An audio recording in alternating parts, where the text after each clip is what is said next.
Okay, Jonny, chapter 2, the missing sales metric that everyone overlooks. So the bridge score is positioned as this missing sales metric. What made you realize that a scoring model like this was necessary? Well, I found a few things in just client work over the years was you'd have, and we talked earlier about most companies not having a game plan, and that's true. But oftentimes if they had a game plan, they didn't have a way to score off it.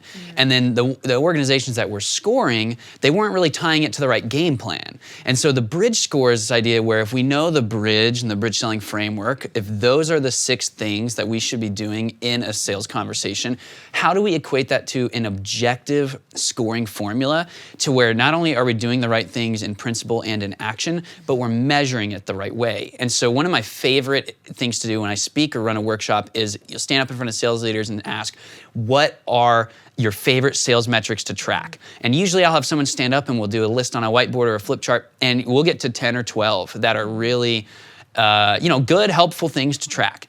And my favorite thing next is to ask, how are you tracking the quality of your conversations? And inevitably, it's blank stares.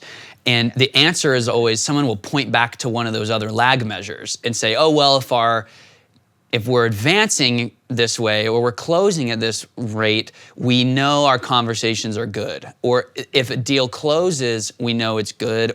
And there is some logic to that thinking. But the question is not that. The question is when a conversation ends, regardless of where that deal goes next, how do you know that was an effective conversation and you did all the right things? And very rarely is there an answer for it. And so the reason this bridge score is so important is because without a scoring rubric, it's very hard to change habits. You can teach people a framework and a methodology all day long, but if you don't have a way to track their adoption of it and the use of it, changing habits, it's very rare and it won't happen. So we noticed, I think even in the early days of me developing the framework, at first it was just the framework and the scoring component came a little bit later because we had moments with sales teams and reps where it's like, hey, we know this is exactly what we should be doing, but getting implementation was very hard until we got the score. Yeah, that makes a lot of sense. So you walk through the 6 steps that make up the bridge score. And just as a reminder for our readers, the 6 steps are pinpoint the pain, qualify the lead, solution and success, question and answer, 3 next steps, and close or schedule. That's it. Yes. So which of these steps, as you've worked with sales teams, do reps tend to either skip or rush through the most, and how is that impacting their closing? 9 times out of 10 when I talk to a sales leader and I ask them, and when they know the bridge framework and they know what's going on in their organization, I say, where do you feel like you're struggling the most? 9 times out of 10, even in like well-established brands with great sales leaders and good sales reps, it's pain points, it's discovery. We're not going deep enough. We couldn't tell you why one buyer is hurting differently than another buyer. And I think that's an important thing there is you need to be able to figure out how is one buyer in their pain different from another buyer in their pain. And that's an area that most people aren't going deep enough on. They're skipping that. The part they're not skipping necessarily is the product knowledge and the information about what they're selling, but they're info dumping in a way that doesn't tie back to pain points. So when you don't know pain points, now you're regurgitating product information that doesn't connect to solving a problem. So that's something that we see all the time. I would say almost when we do an assessment or an evaluation and we're looking at calls, without a doubt, that stuff is not there. And then of course the bookends, which is next steps and closing or advancing, that is often something that is kind of left to the buyer to do. Like if the buyer is really ready to go, it'll happen, but the rep strategically and carefully, successfully executing steps 5 and 6 of the bridge, they oftentimes don't know how to tactically do that, and they just haven't been given the right pivots or the right tools to do that, and it's an easy fix, but these things are all easy fixes, but that's what we see the most. Yeah. You contrast call scoring with tools like sentiment analysis or talk ratios. How should a leader be thinking about the difference between data that describes the call versus data that predicts the outcome of the deal?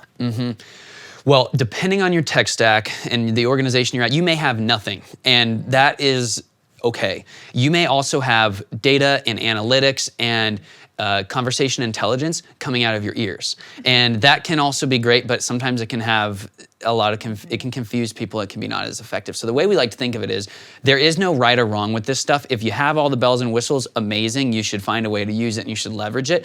But really what the idea of the bridge selling framework and the bridge score is, it's not as much about the score from a data standpoint. That's the scoring from establishing trends and getting data is extremely helpful.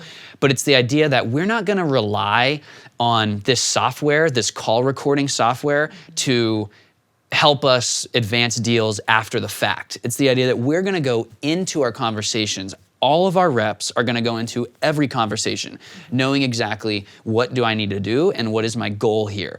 And so when you get in the trap of all this fancy data or the analytics, it's the slot machine. You pull the slot machine and then you're going to go back and you're going to look at some sort of a summary of the call to decide what should happen next. When I like to think of it as like a Fitbit.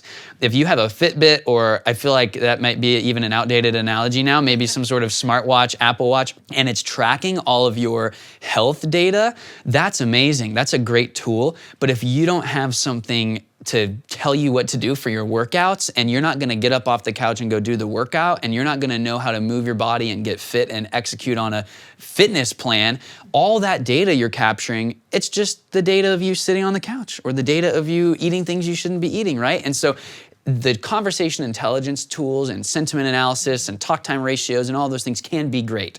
But if you have a tool that is harnessing those insights, why not harness it off the best possible conversation and get that data from the best possible starting point rather than leaning on it to adjust call after call? Okay, so once a team does start tracking their call scores and they're tracking the right data, patterns and trends become obvious. What are some of the most eye-opening patterns or trends that leaders start seeing once they start tracking bridge scores for their team? Well, the first thing is that this one is very simple, but the bridge score, it correlates with the rep performance. So typically your best reps are gonna have the highest bridge score. The reps that are struggling are gonna have the lower bridge score. And that will help you, it'll also help you sort through some of the call volume people are taking. So if someone has a lower bridge score, but they're actually a top performer, likely it's their slot machine, right? They're one call after the next. They're getting in the volume, but they're going about it in a low quality way. So it can help you connect a lot of those dots and actually turn around to a rep and say, hey, you're doing great by the numbers, but here, everywhere in the bridge score, and if you're going through the book, you know the red, yellow, green analogy, everywhere that's a red or a yellow is an opportunity for some upside. It's a call you're already taking. It's a discussion you're already having. Why not make it a little bit better? And so that's one thing that you'll notice and you'll see once you start scoring. A couple other things would be looking backwards for a rep. Oftentimes when we do a pipeline review or a deal forecast, like you are thinking about the deal, you're reflecting, you're trying to figure out what's going on and how you're gonna advance it, and all those things are great.